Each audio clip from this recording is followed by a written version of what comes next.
Greetings artists. Today we are going to work on some amazing 3D triangles, and we're also going to be working on creating a monochromatic work of art. And I'll talk a little more about what that means when it's time to add color.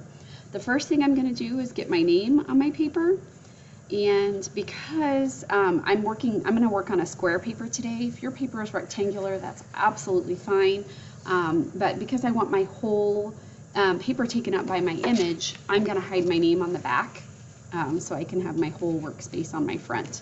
The very first step that I'm going to do is I'm going to go from the top left corner to some point at the bottom of my paper. It really doesn't matter where. It does not have to be centered. And I'm going to use my ruler to make a straight line, like so. And I'm actually, now that I just got started, I'm going to switch over and I'm going to use a Sharpie, because I'm noticing that on the video it's a little difficult to see my pencil line. So while you're working, you are more than welcome to use a pencil. I'm going to use a Sharpie just so it shows up better on camera. Okay, then I'm going to use my ruler to go from my top right corner down to connect with the bottom point on that triangle that I started with my first line. So it connects like so. All right, now I'm going to break this triangle up into some smaller triangles.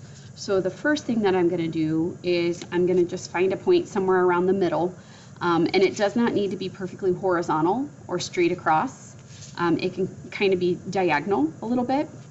I'm going to make mine diagonal because I like that, and I'm just going to go from my first line that I drew to my second line that I drew and stop when I touch it. So I'm not going to go past that line.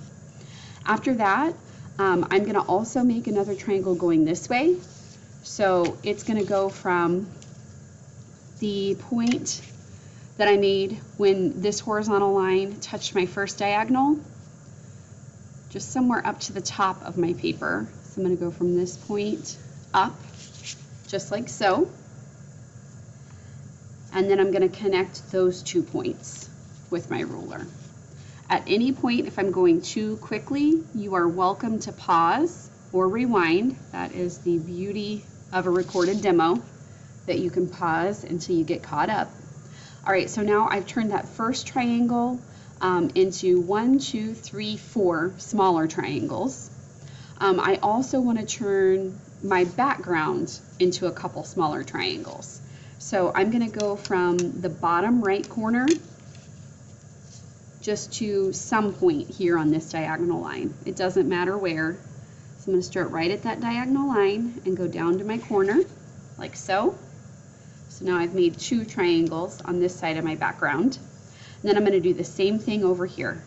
I'm going to go from this bottom left corner to some point on that diagonal line. The only thing I would recommend not doing is not making it right where another triangle meets, just because it's more pleasing to the eye if you have things staggered or in various and assorted places.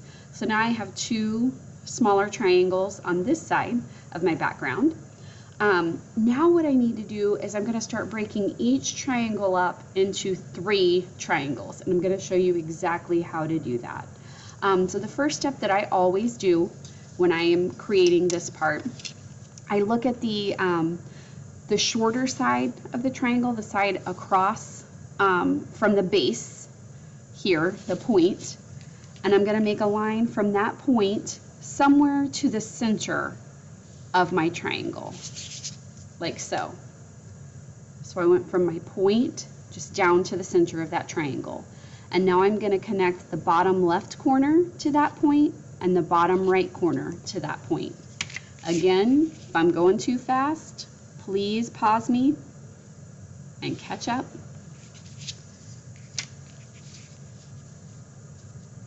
So from the center to both corners. Now I'm going to do those same 3 steps inside each triangle. You'll notice that after I added that third line, this triangle already looks 3D. It's popping out at me, or it might even look like it's going down into my paper. It's an optical illusion, so it depends on exactly how you're seeing the triangle. So I'm going to do the same thing on this triangle. The opposite side of the base is my point. I'm going to go from my point down to the center. I'm going to go from the bottom of that center line to the bottom or top right corner, and that center line to the top left corner, since this triangle's upside down, like so. I'm going to do the same thing over here. I'm going to start from this point, go into the center, and I'm going to go from the top of that line to my top left corner,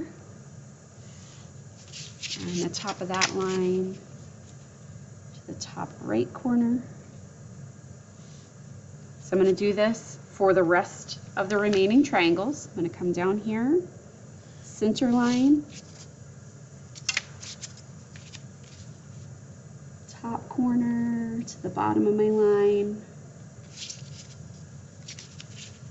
bottom of my line to the bottom corner. I'm going to do this triangle, center line, bottom left corner to the bottom of my line. Same thing on this side.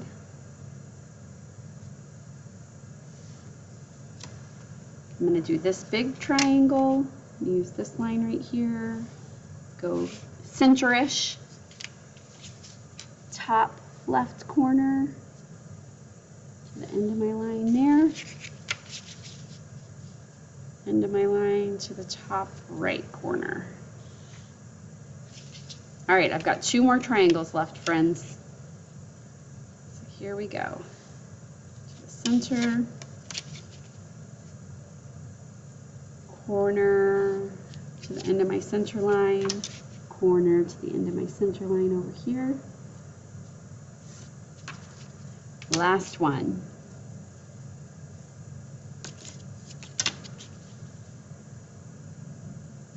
All right.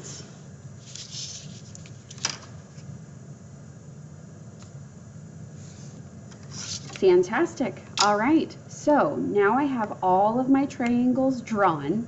I want to kind of try and remember which pieces belong to which triangle. I want to keep them separate because now I'm going to start using my next supply, which is going to be paint. So for this, I'm going to choose one single color.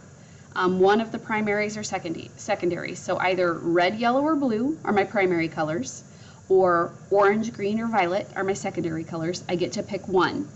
And then we're also going to add in black and white because we're going to create a monochromatic work of art, which means one single color. But if we painted this whole thing just blue, then we would have just ruined this amazing design that we just created.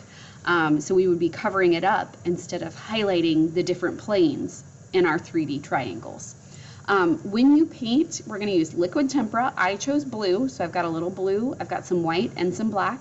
And you may need 2 different sizes of brush. You may want a larger brush and a thinner brush, just so you make sure that you can get inside all the areas that you need to be in. All right, I am going to start out with my biggest triangle right here. Well, I guess it's one of my biggest triangles. This one's a little longer. But I'm going to paint one side of every single triangle just using blue straight out of the bottle. So I'm just going to pull some paint over from my palette. I'm going to be really careful trying to stay inside my lines. And that is easier said than done, friends. To be pretty steady.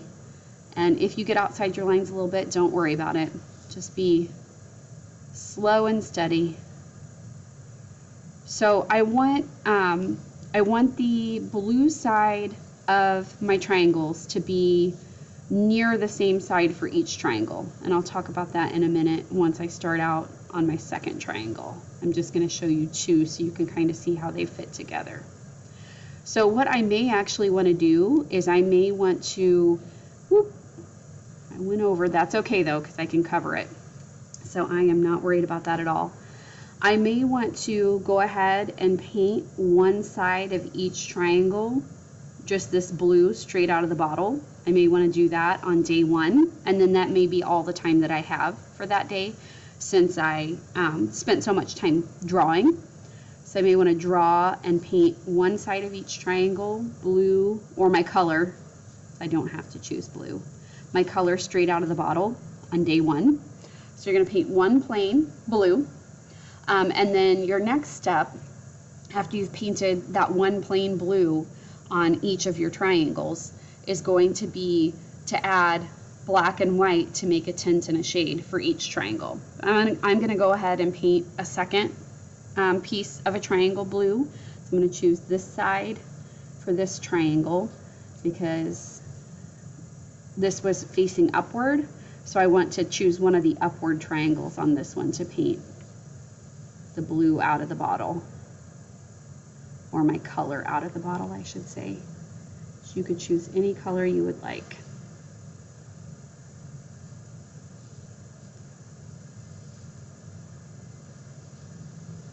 All right, next we're going to start mixing. So I would recommend doing all of your blue or your color straight out of the bottle at one time, and then do all your tints first after you're done with all your colors straight out of the bottle, because then you're not going to have to be washing your brush as much. It's going to make your job easier. So for this one, I'm going to just bring over some blue, just like that, in my segment, and then I'm going to pick up a decent scoop of white, and I'm going to mix it right here on my paper.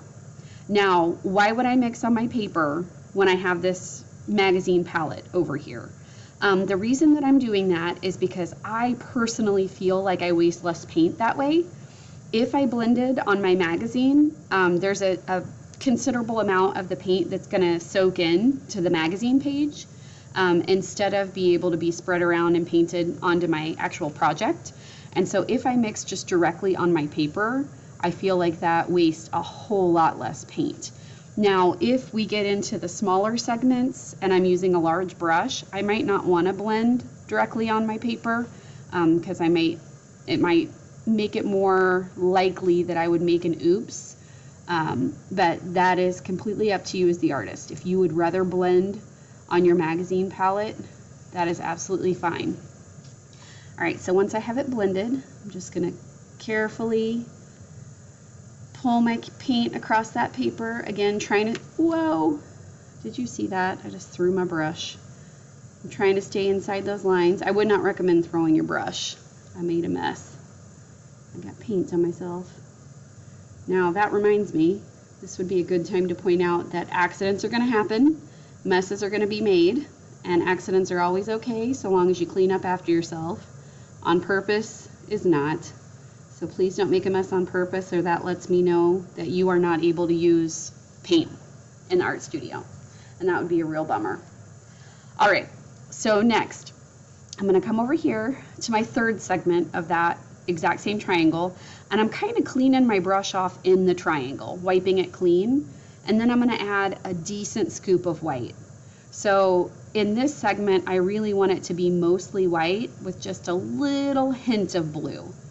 I want the 3 sections of each triangle to be noticeably different colors. So I want to have a regular blue, a medium blue, and a light blue.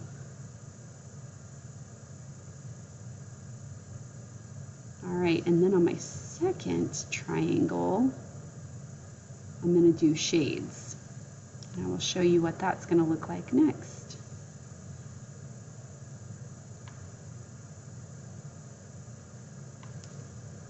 Again, just gently, my paintbrush has lots of paint loaded on it, so I'm just going to kind of wipe that off on my palette because I don't want to accidentally make an oops and get a big glob of paint somewhere it's not supposed to be.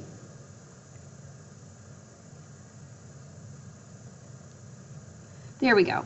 All right, so that triangle has a dark, a medium, and a light value.